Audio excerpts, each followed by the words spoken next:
अब बजट खुदा खुदा करके प्रेजेंट हो गया और अब उसके पास होने का अमल जो है आप देख रहे हैं। इस दौरान बड़े हंगामे हुए। हम अपने दोस्त रिपोर्टर से इसका एक व्यू आपको लेके देंगे और उसके साथ हम आपको ये भी बताएंगे कि हुकूमत की तरफ से इस बजट को पेश करके क्या कोई बहुत बड़ा कारनामा किया गया है।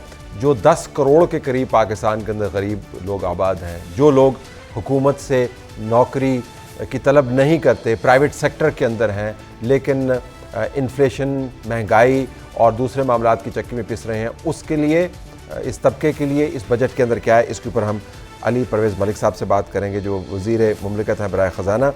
इसी प्रोग्राम में नाज़रीन हम एक और धमाके की भी बात करेंगे। इमरान खान की सुप्रीम कोर्ट के अंदर प्रोसीडिंग्स की ऑडियो लीक हो गई।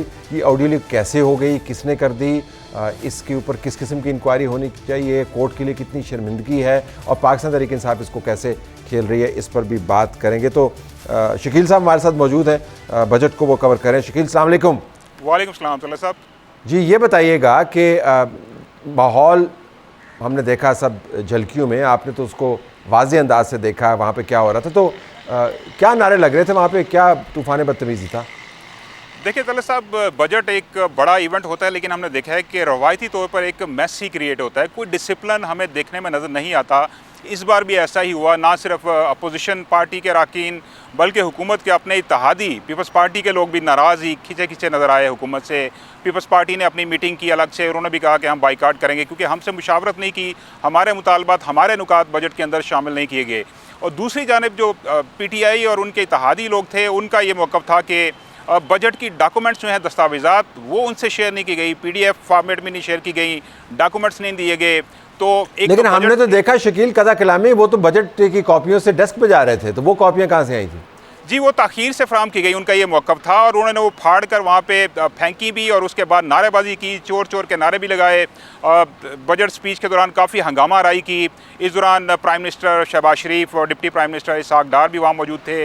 उन्होंने बड़ा समझाने की कोशिश की, बाद में वो मना के भी ले आए पीपल्स पार्टी के लोगों को, लेकिन PTI के लोग जो थे, उनके हमायती, वो मुसलसल एहतजाज करते रहे। लेकिन जो फाइनेंस मिनिस्टर थे वो तो बड़ी यकसुई के साथ तकरीर फरमा रहे थे, तो क्या वो जो कानों में उन्होंने लगाए हुए थे साउंड को रेगुलेट करने वाले इंस्ट्रूमेंट, उनकी वजह से था या क्या? देखिए, उनका ताल्लुक पॉलिटिकल बैकग्राउंड से नहीं है, वो एक टेक्नोक्रेट हैं, उनको इससे कोई मतलब नहीं था कि कौन से नारे लग रहे हैं या उनके लिए कोई मसाइल पैदा हो सकते हैं। वो एक टेक्नोक्रेट है टिपिकल। उन्होंने जो तकरीर अपनी लिखी हुई थी, जो नुकात लिखे हुए थे, वो बड़े आराम से पढ़ते रहे। जो उन्होंने कान में लगाया हुआ था माइक्रोफोन, उसके ज़रिए उनको जो है वो इतना ज़्यादा शोर भी सुनाई नहीं दे रहा था। उन्होंने उनको इग्नोर ही किया।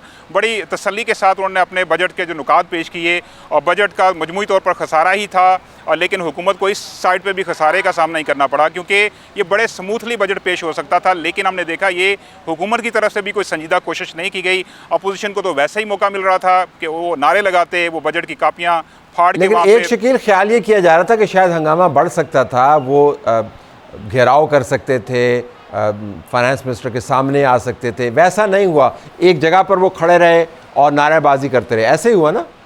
जी बिल्कुल ऐसा ही हुआ, क्योंकि जो अपोजिशन के लोग हैं वो शायद उनमें अब इतना ज़्यादा गम गुस्सा नहीं है। उनको एक बहाना चाहिए था जिसका उनका मकसद ये था किसी न किसी तरीके से हम प्रोटेस्ट करें। तो उन्होंने बहाना यही ढूंढा कि हमें बजट डॉक्यूमेंट्स नहीं दी गई, हमें बर वक्त आगाह नहीं किया गया, डिले से चीज़ें फराम की गई हैं। तो जो उनको चीज़ें फराम की गई उनका भी उन्होंने उनको फाड़ कर फेंक दिया, लहराया वहाँ पे और नारेबाजी की। तो इसी तरह ये माहौल चलता रहा। पूरा जो बजट सेशन है और तकरीर जो बजट की थी वो जब इख्तिताम पजीर हुई, उसके बाद सेनेट में ये मामला चला गया। तो मजमूई तौर पर माहौल ऐसा ही रहा। आज कोई बेहंगम किस्म का था, स्मूथली तरीके से प्रोसीडिंग नहीं हुई, ताख़ीर से बजट स्पीच शुरू हुई क्योंकि कैबिनेट मीटिंग काफ़ी तवील चली।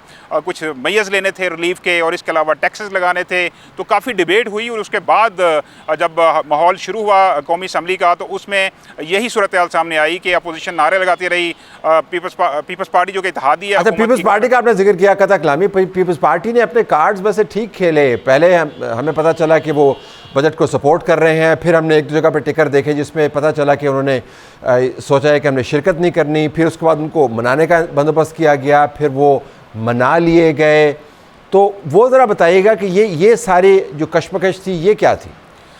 देखें तलत साहब, पीपल्स पार्टी का बड़ा डुबियस किस्म का रोल है और इसको पॉइंट आउट भी कर रहे हैं पीटीआई के लोग और अपोजिशन के दीगर अरकान। अभी कल ही इलेक्शन हुआ है सेनेट की फाइनेंस कमेटी का, उसमें पीपल्स पार्टी के सलीम मानवी वाला इलेक्ट हुए हैं चेयरमैन। वहाँ पे भी यही सिचुएशन सीन क्रिएट हुआ था। उनका ये कहना था कि पीपल्स पार्टी खुलकर सामने आए, वो ये बताए कि वो अपोजिशन में है या हुकूमत के साथ है।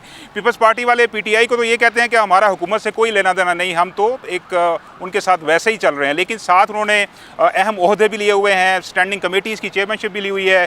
आज उन्होंने अलग से इजलास भी किया और उन्होंने बड़ा गम और गुस्से का इजहार किया, जी हमारी बजट तजावीज़, हमारी प्रपोजल शामिल नहीं की गई, हमसे मुशावरत नहीं की बजट के हवाले से। लेकिन तो क्या आपसे या सहाफ़ियों से उन्होंने कुछ शेयर किया कि उनकी क्या तजावीज़ थी जो उन्होंने शामिल करने का उनको इम्कान नज़र आया और शामिल नहीं हुई? देखिए, पीपल्स पार्टी का तो रवायती तौर पर यही मौक़िफ़ रहा है कि नौकरियां बढ़ाई जाएं और जो तरक्याती मंसूबे हैं, ख़ास तौर पर सिंध कार्ड खेला जाता है कि सिंध के अंदर तरक्याती मंसूबे शुरू किए जाएं। अभी भी उनका यही मौक़िफ़ था कि जो पब्लिक सेक्टर डेवलपमेंट प्रोग्राम है PSDP, उसके अंदर जो है उनका शेयर बढ़ाया जाए, क्योंकि वफाकी हुकूमत कह चुकी है कि हमारे पास फिजिकल कंस्ट्रेंट्स हैं, हमारे पास इतने पैसे नहीं हैं कि हम सूबों का बोझ उठा सकें। अगरचे अभी भी उन्होंने प्रोविंशियल नौयत के बहुत सारे मंसूबे शामिल किए हैं PSDP के अंदर, लेकिन जो उनकी इत्तेहादी जमात है वो अभी भी नाराज़ है, तो उसका उन्होंने आज इजहार किया। लेकिन अब बजट आगे अप्रूवल का प्रोसेस होगा, स्टैंडिंग कमेटी में भी आएगा, इसकी अप्रूवल भी होना है, तो आने वाले दिनों में हमें लग रहा है कि कुछ हंगामा राई होगी। पीपल्स पार्टी एक बार्गेनिंग पोजीशन पे आएगी जिसकी वो मास्टर है। पहले भी आपने हुकूमत के लिए ज़रा एम्बैरसिंग भी था ये, कंसिडरिंग कि budget is the big thing, मतलब ये कि इसके बाद आपने सारा फाइनेंस का फ्रेमवर्क तैयार करना है, IMF के साथ आपने नेगोशिएट करना है, आपने इसके ज़रिए लोगों को ये एक तसव्वुर फराहम करना है कि हम आपकी फ़लाह के लिए काम कर रहे हैं, आपने टैक्स इकट्ठा करना है, आपने हज़ार चीज़ें करनी है। तो ये एक मेगा इवेंट था।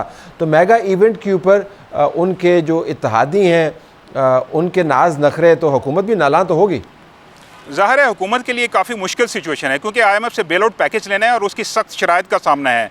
हुकूमत के लिए दोनों तरफ एक आप देखें कि मुश्किल सूरत हाल का सामना है। इत्तेहादियों को साथ लेके चलना है, अवाम को रिलीफ देना है, IMF के कड़ी शराइत पूरी करनी है, कड़वी गोलियाँ निकलनी हैं, वो सारे मैयज़ ले लिए गए हैं। अब आगे जो अप्रूवल का प्रोसेस होगा ईद के बाद बजट का, उसमें उम्मीद ये है कि हुकूमत जो है वो अपोजिशन को और इत्तेहादी जमातों को साथ लेकर चलेगी, उनके कुछ मुतालबात मान लिया जाएंगे। आप देखें कि PSDP के अंदर भी यही हुआ, बहुत सारा कट लगा दिया गया।